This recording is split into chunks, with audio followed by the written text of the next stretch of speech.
అమెరికాతో పోటీగా చైనా కూడా తన యొక్క రక్షణ బడ్జెట్ని పెంచేస్తుంది. చైనా రక్షణ బడ్జెట్ని పెంచుతుంది కాబట్టి భారత్ కూడా ఇప్పుడు ఆ భారాన్ని మోస్తూ భారత్ కూడా రక్షణ బడ్జెట్ని పెంచాల్సి వస్తుంది.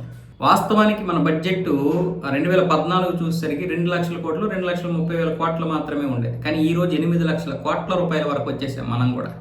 అయితే చైనా ఎంత అంటే చైనా 25,43,000 కోట్ల రూపాయలు 2026కు గాను కేటాయించింది. అంటే $27,700. అంటే దగ్గర ఇప్పుడు చూసుకున్నట్లయితే 2025తో పోలిస్తే 7% పెంచింది. 1,80,000 కోట్లకు పైగానే పెంచేసింది గత సంవత్సరంకి ఈ సంవత్సరం కంటే. పశ్చిమాసియా ఉద్రిక్తతలు అలాగే భారతదేశంతో రాబోతున్నటువంటి పరిస్థితులు కూడా చైనా దృష్టిలో పెట్టుకొని ఈ విధంగా బడ్జెట్ పెంచింది. ఇప్పుడు అందుకే మళ్ళీ మనం ఇప్పుడు బడ్జెట్ని పెంచాలి. ఇప్పుడు భారత ప్రభుత్వం కూడా అనేక విధాలుగా 9 లక్షల కోట్ల రూపాయలకి ఈ యొక్క బడ్జెట్ని పెంచడానికి చూస్తోంది. అలాగే మనకి ఇప్పటికే 114 రఫేల్ యుద్ధ విమానాలకు ఇచ్చినటువంటి ఈ ఒప్పందం కూడా 3,25,000 కోట్ల రూపాయలు కదా. అందుకోసమని అన్ని విధాలుగా అంటే అది ఒక్క సంవత్సరందే కాదు ఆ బడ్జెట్. కాకపోతే అది ఎన్ని సంవత్సరాల్లో మనకి డెలివరీ చేస్తారు దాన్ని డివైడ్ చేస్తారు. కానీ మొత్తానికి ఏదైతే ఏంటి భారం పడుతుంది కాబట్టి మనం కూడా ఇప్పుడు బడ్జెట్ని పెంచాల్సి వస్తుంది. అయితే బడ్జెట్ని పెంచడం అనేది ఖచ్చితంగా ఆవశ్యకం, అవసరం కూడా.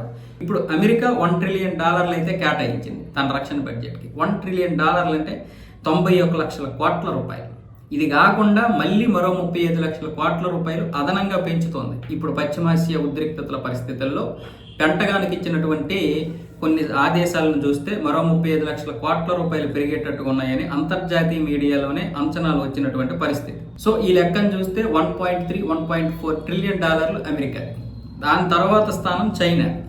ఇప్పుడు మనం కూడా అదే విధంగా పెంచాల్సి వస్తుంది. మనం 2027, 2028 నాటికి మన యొక్క బడ్జెట్ 11 లక్షల కోట్ల రూపాయలు పెరిగిపోయే అవకాశం ఉంది. కాబట్టి వీటన్నింటిలో చూసుకున్నట్లయితే చైనాకి ఎలాగైనా సరే పర్వాలేదు. చైనా యొక్క జీడిపి వేరు, మన జీడిపి వేరు.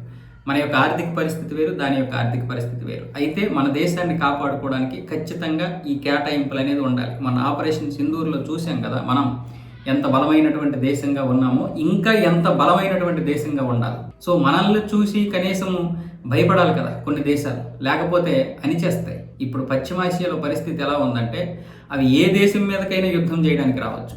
సరే ప్రశాంతంగా భారతదేశం ఎందుకు ఉండాలి, ఒక 2 వేసేద్దాం, భారతదేశాన్ని కూడా ఇరుకుని పెట్టేద్దామని ఏదో ఒక దేశం ప్రయత్నాలు చేస్తుంది. అందులో అమెరికానే మొట్టమొదటి స్థానంలో ఉంటుంది. కాబట్టి మనం కూడా సరైనటువంటి విధంగా దృఢమైనటువంటి దేశంగా తీర్చిదిద్దాలి, ఆ విధంగా నిలబడగలగాలి. అదే చేస్తుంది ఇప్పుడు కేంద్ర ప్రభుత్వం.